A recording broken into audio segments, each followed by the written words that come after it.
Okay, bismillahirrahmanirrahim. Assalamualaikum warahmatullahi wabarakatuh. Alhamdulillah rabbil alamin, wassalatu wassalamu ala asyrafil anbiya wal mursalin wa ala alihi wa sahbihi ajma'in. Amma ba'd. Alhamdulillah kita bersama lagi dalam madrasah harian mursyid pada hari ini, hari Khamis, selama 20 minit sahaja. Kita bersembang, berkongsi secara ilmiah dan secara santai di tengah hari ini. Ya, seperti minggu-minggu lepas, pada minggu ini dan pada hari ini, hari yang bertuah, kita berada di 10 awal Zulhijjah. 10 awal Zulhijjah, yang mana 10 awal Zulhijjah ini dianggap sebagai hari yang utama di dalam Islam, hari yang mempunyai banyak kelebihan. Bahkan ada hadis riwayat Al-Bukhari, sabda Nabi sallallahu alaihi wasallam, mal amal fil ayyamil 'ashr afdal min al amal fi hadhihi. Tidak ada amalan yang dilakukan pada hari lain lebih baik daripada amalan pada 10 hari ini. Jadi para sahabat Nabi bertanya Nabi, adakah termasuk jihad fi sabilillah? Ya, Nabi kata, memang termasuk jihad fi sabilillah. Maka Nabi kata kecuali bagi mereka yang pergi dan mati syahid lah, dan mereka yang pergi, yang keluar dengan nyawa dan hartanya dah tidak kembali lagi. Jadi nak cakapnya pada hari ini 10 awal Zulhijjah, kita berada di dalam hari-hari yang mulia, yang afdal, yang mana amalannya berlipat kali ganda. Di ibarat bulan Ramadan kan, bulan Ramadan. Kalau Ramadan 1 bulan, kita berada di bulan yang mulia. Pada hari ini kita berada pada 10 hari yang mulia kan. InsyaAllah kita sama-sama pertingkatkan amal ibadah kita. Kita perbanyakkan tahmid, perbanyakkan tasbih, tahmid, tahlil dan takbir pada 10 awal Zulhijjah ini. Bahkan kita Al-Quran sebut wal fajr wa layalin 'ashr kan. Ibn Abbas kata layalin 'ashr itu adalah 10 malam awal Zulhijjah kan.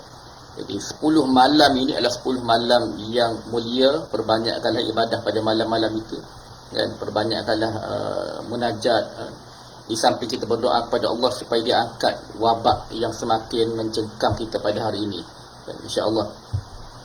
Saya harap pada hari ini line clear, harap suara pun clear. Mungkin sahabat-sahabat yang melihat boleh share, boleh komen.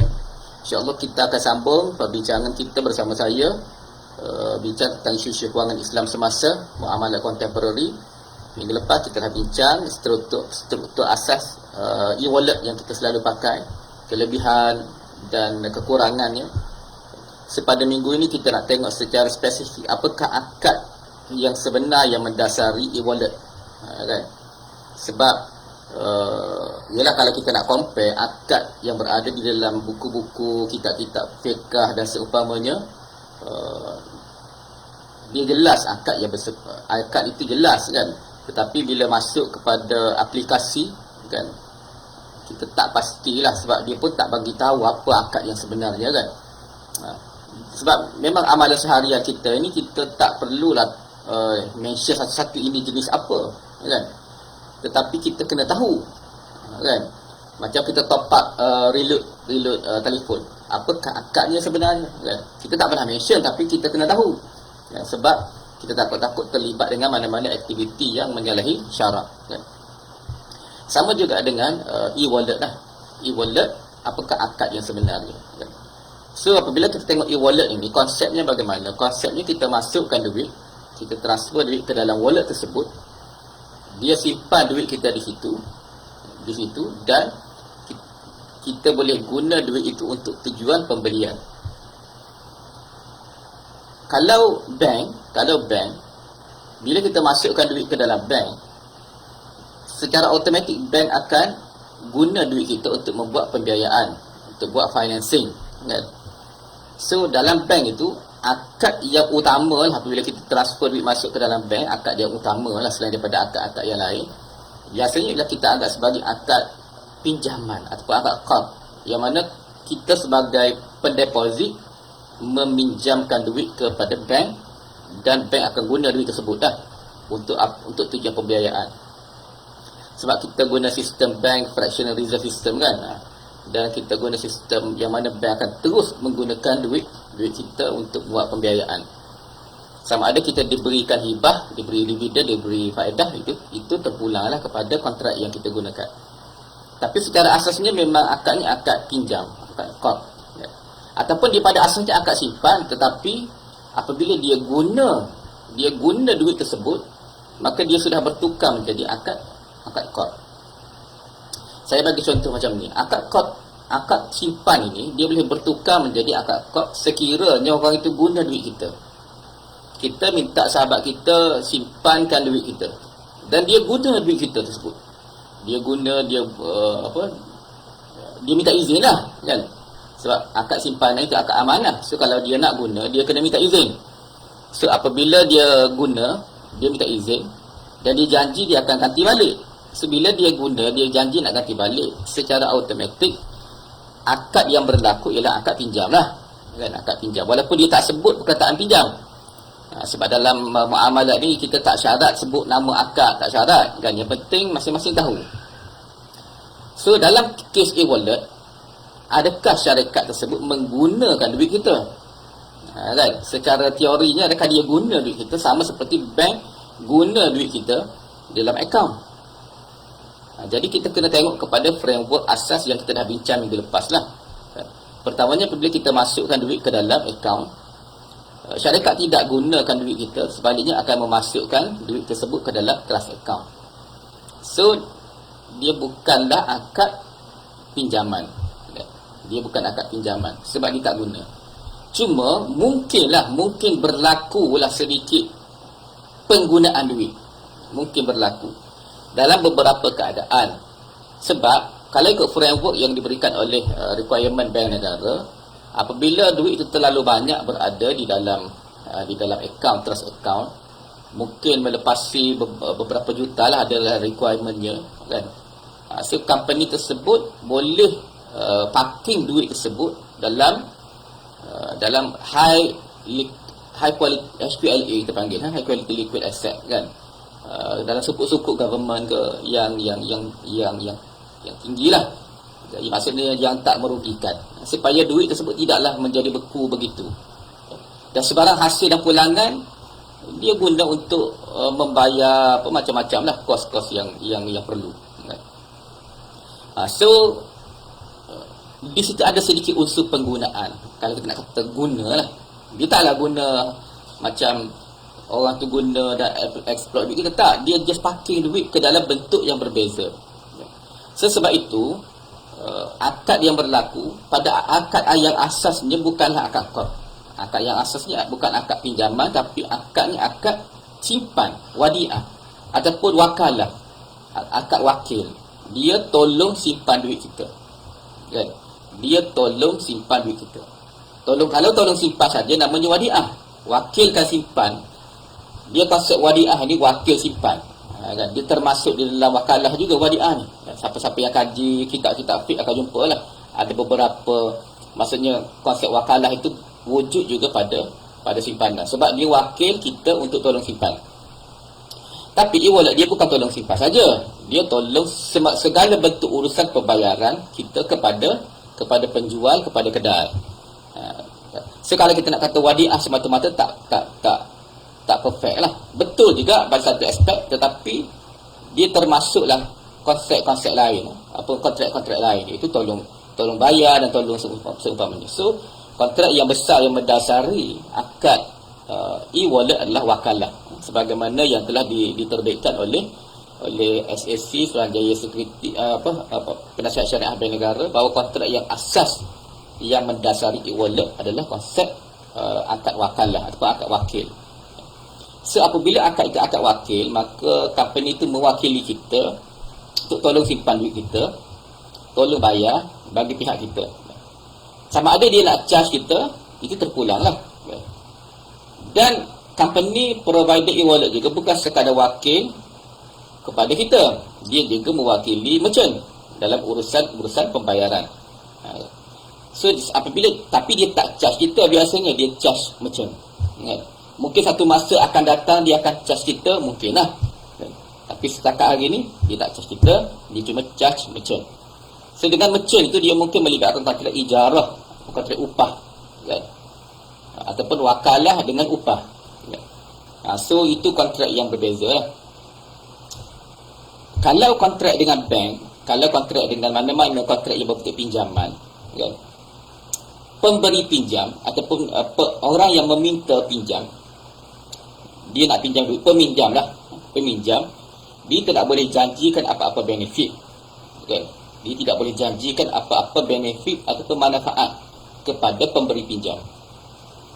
Atau sebaliknya, atau pemberi pinjam minta apa-apa benefit hasil daripada pinjaman yang diberikan. So oleh kerana e-wallet ini bukanlah jenis kontrak yang pinjaman tadi, so dia boleh menjanjikan benefit. Macam dia janjikan reward point, dia janjikan diskaun untuk produk-produk tertentu, kan. So sebarang manfaat yang dia janjikan kepada pelanggan adalah secara umumnya adalah haruslah, secara umum kita kata soal general harus, sebab dia tidak melibatkan kontrak pinjaman, dia melibatkan kontrak wakalah ataupun wakil sahaja. Jadi dia boleh janjikan benefit. Sebab e-wallet ini benefit biasa yang dijanjikan, bukan benefit yang apabila kita transfer duit kita dapat benefit, tak. Itu jarang-jarang berlaku lah. Adalah mungkin pada peringkat permulaan dia nak galakkan kita top up, dia bagilah sikit, kan. Dan benefit itu bukanlah kata kalau kita simpan duit dalam e-wallet itu lama, makin banyak kita simpan, makin banyak kita dapat advantage, tak juga, kan. Biasanya reward yang dijanjikan oleh e-wallet ini adalah hasil daripada transaction. Kita beli baru kita dapat benefit. Sebab apa? Sebab yang sponsor reward ini adalah merchant, kebanyakan ni lah merchant. Di peringkat awal mungkin lah, di peringkat awal tu e-wallet dia nak menarik pelanggan dia sponsor lah beberapa point tu, tetapi pada akhirnya dia akan charge merchant juga, kan? So merchant sebenarnya yang sponsor segala reward tersebut lah. Tak apalah kita nak kata merchant akan bayar kepada provider e-wallet dan e-wallet sponsor kepada kita sebarang bentuk benefit. Benefit itu biasanya berlaku based on transaction, bukannya based kepada berapa banyak duit kita simpan, berapa lama duit kita simpan, tak. Itu konsep e-wallet yang biasa. So sebab itu e-wallet itu akadnya berbeza dengan akad dengan kita simpan duit dalam bank. Tak sama, kan. Kecuali kita simpan duit dalam kita panggil trust account, yang itu boleh kita kata hampir sama lah. Sebab akhirnya duit yang kita simpan dalam e-wallet akan diparking ke dalam trust account jugalah. Trust account juga. So secara umumnya akadnya haruslah secara umumnya, kan. Cuma dekat mana dia parking duit, kan? Provider tu parking duit dekat mana? Dekat bank apa? Konvensional ke Islami? So yang itu mungkin boleh menimbulkan sedikit tanda tanya lah, kan, kepada kita disimpan duit kat mana. Cuma dari aspek kita sebagai pelanggan, dan kita pun tidak ada akses untuk tahu sebenarnya kat mana disimpan duit tersebut, kan. So cukuplah bila kita reload e-wallet tersebut dan kita gunakan untuk transaksi, dan kita secara umum sebagai harus, kan.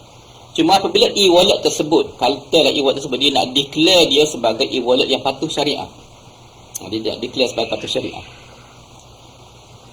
maka dia kena ada penasihat syariah lah, secara umum, dan dia kena pastikan duit yang dia parking tersebut adalah dalam akaun yang patuh syariah, kan. Kebanyakan lah e-wallet yang saya tahu, saya dapat maklumat lah, dia simpan dalam ada e-wallet yang simpan dalam akaun yang patuh syariah lah, kan. Sebab itu biasanya kadang-kadang bila e-wallet tersebut nak buat, contohnya nak buat kerjasama dengan pusat-pusat zakat contohnya, kan. Saya tak nak sebutlah mana-mana, kan. Kalau dia buat pusat-pusat zakat, biasanya pusat-pusat zakat Majlis Agama Islam mensyaratkan supaya dia orang ni parking duit ke dalam tempat yang patuh syariah, kan. Sebab kita tak nak melibatkan apa-apa unsur-unsur yang haram lah, kan. So secara basicnya akad yang berlaku adalah akad wakalah, akad tolong simpan, tolong bayar dan tolong semua sekali urusan-urusan kita. Akad wakil, bukan akad yang bersifat pinjam. Kita kena bezakan itu, kan. Kalau kita minta kawan kita simpan duit, dia wakil kita untuk simpan duit kita. Tapi sekiranya dia guna duit tersebut dan dia minta izin untuk guna dan dia janjikan akan bayar balik modal, maka dia dah bertukar jadi pinjaman. Dalam e-wallet, dia tak guna duit tersebut, dia just parking je di dalam transaksi account. Cuma mungkin berlaku dia akan beli sukuk-sukuk, kan, atau beli sukuk-sukuk government, kan, supaya tak adalah duit itu beku begitu saja. Mungkin juga berlaku sedikit unsur-unsur kod di situ, tapi unsur kod di situ sudah kita anggap sebagai layer kedua lah. Dia sudah menjadi tabiat, dia sudah menjadi bukanlah intended to be performed, kan.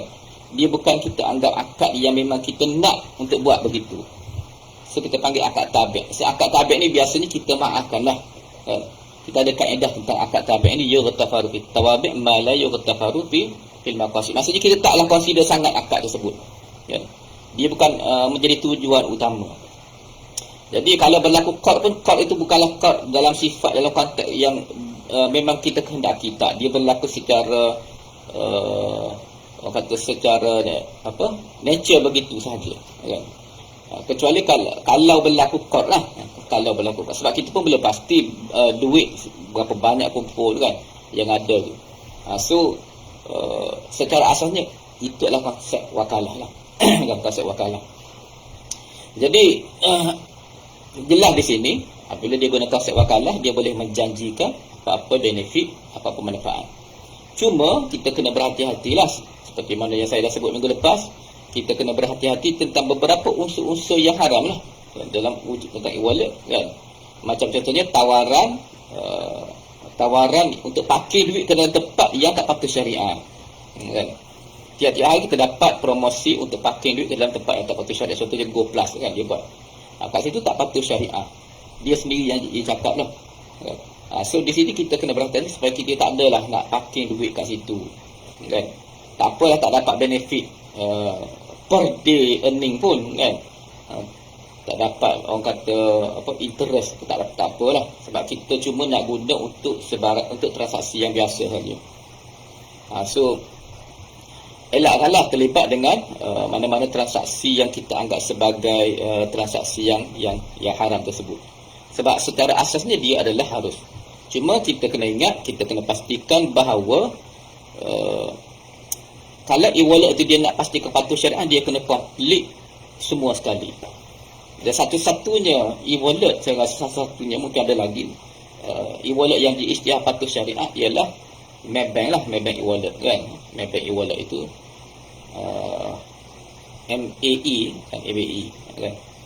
So itu adalah satu-satunya e-wallet yang patuh syariah. Tapi yalah, sebab e-wallet MAE pun tak semestinya kita memiliki akaun Maybank, kita just boleh buka MAE itu, sebab dia dah confirm dia patuh syariah, so boleh guna lah, kan.